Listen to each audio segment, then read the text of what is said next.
10 minute کے لیے خطاب کی دعوت دوں گا قاری عباس مدنی صاحب۔ الحمد لله نحمده ونستعينه ونستغفره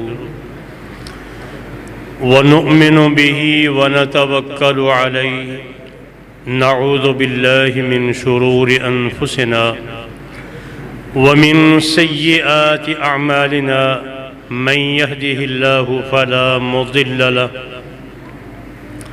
ومن يضلله فلا هادي له نشهد أن لا إله إلا الله وحده لا شريك له ونشهد أن محمدًا عبده ورسوله اللهم صل على محمد وعلى آل محمد كما صليت على إبراهيم وعلى آل إبراهيم إنك حميد مجيد اللهم بارك على محمد وعلى آل محمد كما باركت على إبراهيم وعلى آل إبراهيم إنك حميد مجيد أما بعد فأعوذ بالله من الشيطان الرجيم بسم الله الرحمن الرحيم وذكر فإن الذكرى تنفع المؤمنين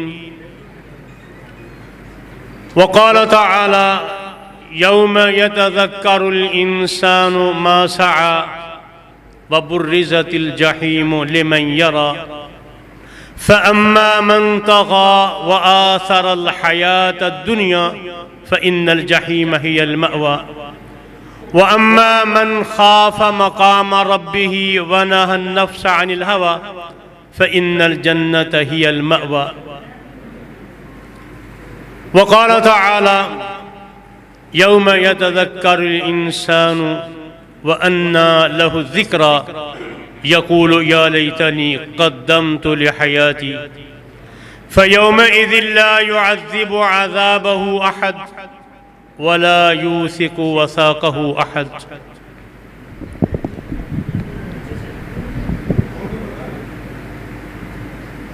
صدق الله العظيم تھوڑا یہ نہیں مارے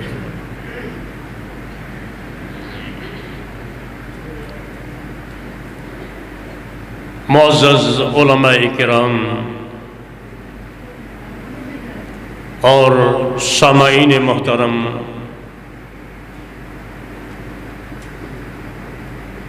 آج جس محفل میں ہم اکٹھے ہوئے ہیں یہ تذکرہ ہے اسلاف کا، وہ اسلاف جنہوں نے اپنی زندگی کو دین کے لیے وقف کیا ہوا تھا، ایک ایک لمحہ دین کے لیے گزارا ہے، اور وہی کامیاب ٹھہرے جنہوں نے اپنی زندگی کو دین کے لیے وقف کر دیا تھا۔ کائنات نے دیکھے تو بہت ہیں، دنیا میں بڑے بڑے لوگ آئے، اور امام احمد رحمت اللہ علیہ فرمایا کرتے تھے کہ ہمارے جنازے بتائیں گے کہ لوگوں کے دلوں میں محبت کن کی زیادہ ہوتی ہے، بادشاہ وقت ہو یا ایک درویش شفت انسان اللہ کے دین کا نام لینے والا ہو، تو جنازہ وہ امتیاز پیدا کرے گا کہ کس نے اللہ کے ساتھ تعلق جوڑے رکھا ہے اور کون اللہ کی بغاوت میں زندگی بسر کر کے چلا گیا ہے۔ قرآن نے ہمیں کہا ہے، دعوت یہ دی ہے، وَذَكِّرْ فَإِنَّ الذِّكْرَى تَنْفَعُ الْمُؤْمِنِينَ۔ رب کائنات نے امام الانبیاء صلی اللہ علیہ وآلہ وسلم کو حکم ارشاد فرمایا، اے میرے حبیب صلی اللہ علیہ وآلہ وسلم، وَذَكِّرْ، اور نصیحت کرتے رہے،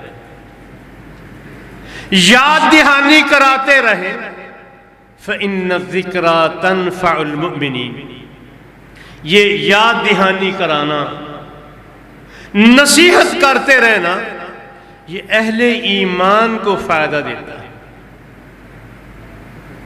دنیا میں بہت سے لوگ ہیں، کون فائدہ اٹھاتا ہے اس سے؟ جسے ایمان کی دولت نصیب آ گئی۔ اور یہ ایمان کی دولت کتنی قیمتی ہے، اللہ اکبر۔ فرعون جناب موسیٰ علیہ السلام دعوت پیش کرنے کے لیے آئے تو اس نے اپنی کابینہ کو بلا لیا ہے۔ مجھے تو یہ لگتا ہے یہ جادوگر ہے، یرید ان یخرجکم من ارضکم بسحر، تمہیں اس اپنے جادو کی وجہ سے تمہاری اپنی ہی زمین سے بے دخل کرنے کے لیے آیا ہے۔ کیا کیا جائے، کیسے اس کا حل کیا جائے، اس کا تدارک کیسے کیا جائے، کیسے روکا جائے اس کو؟ تو کیا مشورہ دیا ہے مشیروں نے؟ قالوا ارجہ وَأَخَاهُ وَابْعَثْ فِي الْمَدَائِنِ حَاشِرِينَ، اس کو اور اس کے بھائی کو مہلت دو، اور ہمارے پاس تو اتنے جادوگر ہیں، سب کو بلا لو، مقابلہ ہو جائے گا۔ ایک طرف ایک شخصیت اور دوسری طرف مفسرین لکھتے ہیں 80,000 کے قریب جادوگر آ گیا، اور دو چیزیں لے کر آیا ہے، ایک رسی لے کے آیا ہے، ایک چھڑی لے کے آیا ہے۔ ہر جادوگر کے پاس چھڑی اور رسی ہے۔ میدان میں آ گئے، جناب موسیٰ علیہ السلام سے وہ پوچھتے ہیں اما ان تلقی و اما ان نکون نحن الملقین، آپ اپنا کرتب دکھاتے ہیں یا ہم پہلے کچھ دکھائیں؟ تو جناب موسیٰ علیہ السلام نے فرمایا پہلے تم اپنا جو کرتب دکھانا چاہتے ہو دکھاؤ، میں دیکھوں تو صحیح کیا کرتے ہو۔ اور اس مقابلے میں اترنے سے پہلے فرعون کے پاس آ کے وہ شرائط طے کرتے ہیں، اِنَّا لَنَا لَأَجْرًا إِن كُنَّا نَحْنُ الْغَالِبِينَ، اگر ہم غالب آ جائیں، اس میدان میں چھا جائیں، تو کیا ہمارے لیے کوئی انعام و اکرام ہوگا؟ کیا کہا اس نے؟ قال نعم، انعام و اکرام ہی نہیں، انکم اذا لمن المقربین، میرے مقرب ٹھہر جاؤ گے، تمہیں میرے پاس آنے کے لیے کسی اجازت نامے کی ضرورت ہی نہیں رہے گی، جب جی چاہے گا آ جانا میرے پاس، کوئی حاجب، کوئی رکاوٹ ڈالنے والا، کوئی پہرے دار تمہیں روکے گا نہیں۔ اور بڑے زور شور سے میدان میں اتر رہے، اپنے کرتب کو دکھایا، تو وہ کرتب کیسا تھا؟ جادو ہے نا، ایک رسی ایک چھڑی، یخیل من سحرہم انہا تسعى، پتہ چلتا ہے جادو کی وجہ سے کہ وہ حرکت کر رہی ہے۔ اور اس منظر کو دیکھ کر جناب موسیٰ علیہ السلام بھی ڈر گئے ہیں، اتنا منظر، اللہ اکبر۔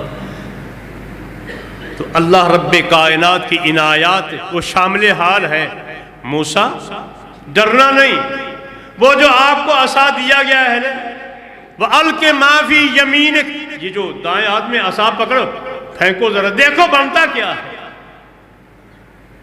وہ جیسے ہی عصا پھینکا، وہ ساری جتنی وہ رسیاں تھیں، وہ چھڑیاں تھیں، وہ جتنی کی چھوٹی چھوٹی سپڑیاں جو حرکت کر رہی تھی، وہ سانپ نکل رہا ہے۔ اور جیسے ہی وہ حقیقت سامنے آ گئی تو قرآن بتاتا ہے کہ جب ان کے سامنے حقیقت سامنے آئی ہے، پتہ چل گیا کہ یہ اصل یہ ہے، نقل یہ تھی، وَأُلْقِيَ السَّحَرَةُ سُجَّدًا، وہ سارے کے سارے جادوگر سجدے پڑ گئے۔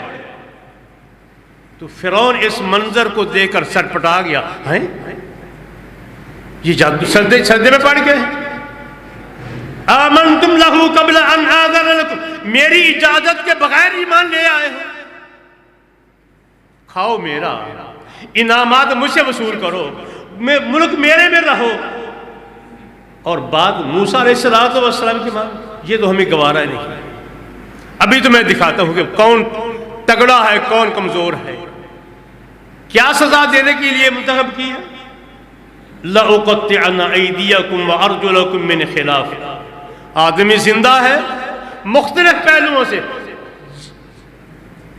مخالف سمت سے بازو کاٹ دینا ہے، ٹانگ کاٹ دینی ہے، اللہ اکبر، اور ترسا ترسا کے تمہیں ماروں گا۔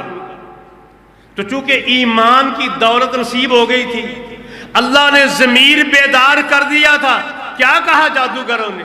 فَقْضِ مَا أَنْتَ قَاضٍ إِنَّمَا تَقْضِي هَذِهِ الْحَيَاةَ الدُّنْيَا، جو جی میں آئے کر لے، آ جا کے دنیا کی زندگی تو ختم کر سکتا ہے نا، ایمان نہیں نکال سکتا۔ وہ ایک طرف بادشاہ کا قرب تھا، انی دولت تھی، اس ساری دولت کو ٹھکرا دیا کہ یہ دنیا کی دولت ہے، یہ کام نہ آنے والی دولت ہے، کام جس نے آنا ہے وہ ایمان ہے۔ اب ایمان مل گیا ہے، فَقْضِ مَا أَنْتَ قَاضٍ، جو کر سکتا ہے کر لے، انما تقضی هذه الحیات الدنیا، آ جا کے یہی کرے گا کہ دنیا کی زندگی کو ختم کر لے گا، وہ تو مرنا ہی مرنا ہے۔ اور اگر یہ موت اچھے کام میں آ جاتی ہے تو اس جیسی تو موت اور سرخرو والی ہے ہی کوئی، کیونکہ نبی صلی اللہ علیہ وسلم نے فرمایا کل قیامت کے دن جس حالت میں بندہ مرے گا اسی حالت میں اس کو اٹھایا جائے گا۔ وہ احرام کی حالت میں اگر مرتا ہے تو کل قیامت کے دن میں لبیک کہتا ہوا اٹھے گا، اللہ اکبر۔ وہ اللہ کی نافرمانی کر رہا ہوگا تو ایسی ہی حالت میں اٹھایا جائے گا۔ جو اللہ کی اطاعت میں سر جھکائے ہوئے اللہ کو پیارا ہو جاتا ہے تو ایسے ہی وہ اللہ کو سر جھکائے ہوئے سامنے کھڑا ہوگا۔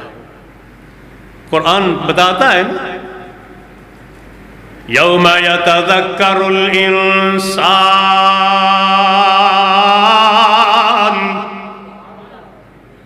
انسان اس روز یاد کرے گا، اللہ اکبر، وَأَنَّا لَهُ الذِّكْرَى، لیکن آج نصیحت کا ہے۔ نصیحت کے دن تو دے دنیا میں کہ یہاں نصیحت حاصل کرنی ہے تو کر لے، کیونکہ یہاں زندگی اللہ نے اسی لیے دی ہے کہ اس زندگی سے نصیحت حاصل کی جائے۔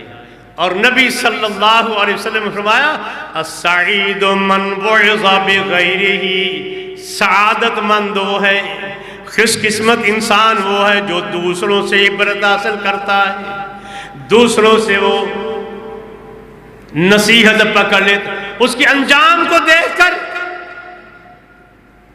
نصیحت پکڑ لی ہے۔ اور شیخ سعدی شیرازی رحمت اللہ علیہ سے کسی نے پوچھا یہ تمہارے پاس اتنی عقل کہاں سے آ گئی؟ تو کیا جواب دیا؟ میں نے یہ عقل بے وقوفوں سے لی ہے۔ کیسے بھائی؟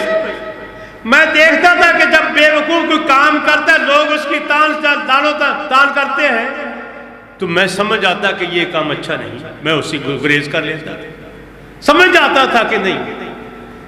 تو سعادت مند وہ ہے جو دوسروں سے نصیحت حاصل کرتا ہے۔ تو یہ محترم عزت مقام جناب حضرت حافظ ثناء اللہ مدنی رحمت اللہ علیہ رحمتاً واسعۃ، جنہوں نے اپنی زندگی قرآن کی تفسیر میں، حدیث مبارکہ کی تفسیر میں، اشاعت میں گزار دی ہے، اور ایسے ہی لوگوں کے بارے میں نبی صلی اللہ علیہ وسلم کا فرمان اطہر ہے، نظر اللہ عمران سمع منا حدیثا، اس آدمی کے چہرے کو اللہ تر و تازہ رکھے جس نے میری بات کو سنا اور پھر آگے پہنچا دیا۔ یہ حضرت حافظ صاحب کی زندگی تھی، اور لوگ اپنے عقدہ کشائی کے لیے یہاں آتے تھے کہ یہاں یہ کوئی علمی پیچیدگی آ گئی ہے، حضرت یہ کیسے اس کا حل کریں گے؟ ان کے پاس زیادہ کہ اپنے عقدہ کشائی کروایا کرتے تھے۔ اور میرے بھائی کروڑہ رحمتہ اللہ فرمائے محترم ڈاکٹر ریاض صاحب، جو مجھے تنہا چھوڑ گئے،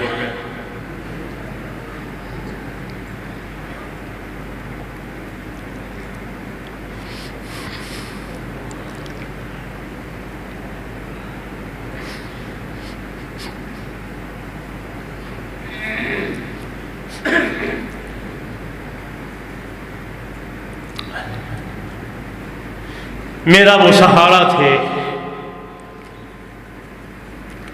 میرے لیے وہ پائلٹ کا کام کرتے تھے۔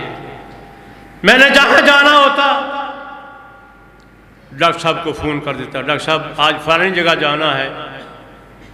وہ موٹر سائیکل چلاتے تھے، میرے پاس آ جاتا، اور مجھے انہوں نے کئی بار کہا موٹر سائیکل کے جو ہے نا طریقہ سیکھ لے، کہیں جانا پڑ جاتا ہے۔ ان کے حلقے کے جو محترم قاری صاحب بتا رہے تھے کہ 20 مساجد ہیں، تو مجھے کہتے آپ کے لیے تو ایک پائلٹ الگ چاہیے جو تمہیں جو لے کے جائے وہاں مسجد میں پھر چھوڑ کے آئے، تو موٹر سائیکل کی طریقہ سیکھو تاکہ تمہیں ادھر دعوت دی جائے۔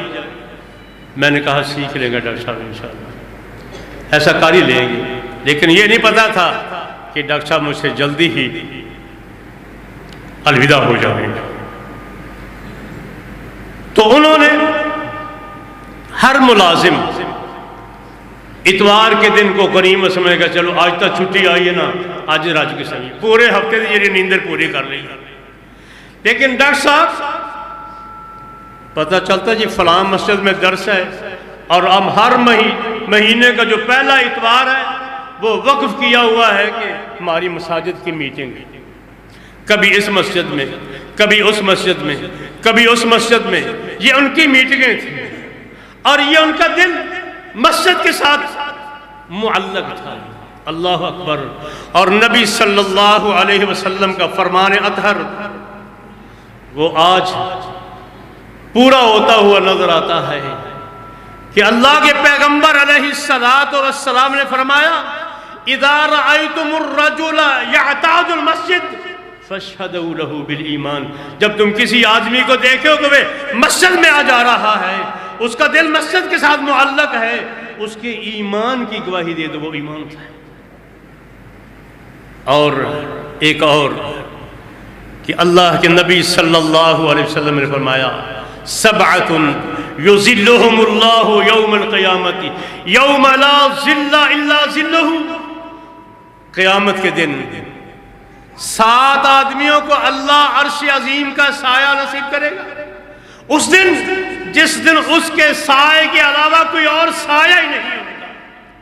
ان 7 خوش نصیبوں میں سے ایک وہ ہے وَرَجُلٌ قَلْبُهُ مُعَلَّقٌ بِالْمَسْجِدِ، وہ آدمی جس کا دل مسجد میں لٹکا ہوا ہے، مسجد کی خیر خواہی میں لگا ہوا ہے، مسجد کی ضروریات کو پورا کرنے کے لیے لگا ہوا ہے، اس کی دیکھ بھال میں لگا ہوا ہے۔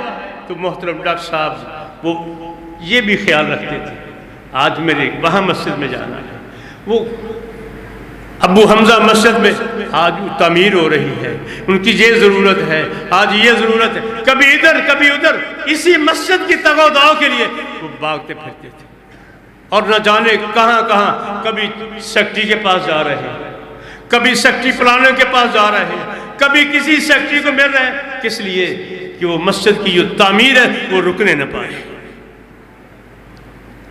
تو یہ جو انسان ہے، یہ ایسا انسان ہی کامیاب ہے۔ اور قرآن تو کہتا ہے نا،